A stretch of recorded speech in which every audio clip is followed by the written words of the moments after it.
مصطفى مصطفى منبع للصفا سيد الأنبياء مشعل في الوفا كان في عطفه لليتامى دفا مصطفى مصطفى منبع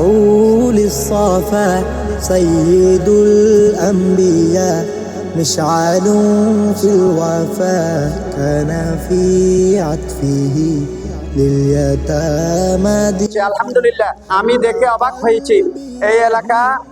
এলাকায় এই উদ্যোগের কারণে আল্লাহর অফুরন্ত রহমত এখানে বর্ষিত হতে থাকবে ইনশাআল্লাহ। شربة من يدي الصلاة علي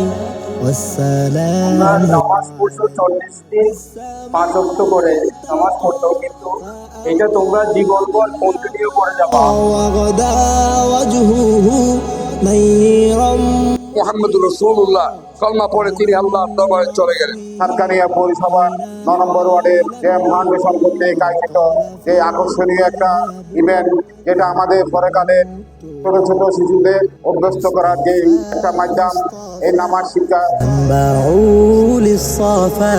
سيد الأنبياء مشعل الوفا كان في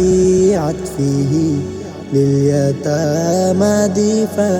حن قلبي له فاض شوقا إلي ليس أرجو سوى شربة من يدي الصلاة علي والسلام علي كان في هديه منهجا وسطا كان تسعده بسمة البسطا سيد في الكرم قمة في العطاء مصطفى مصطفى منبع للصفا سيد الأنبياء مشعل في الوفا كان في عطفه لليتامى دفا حن قلبي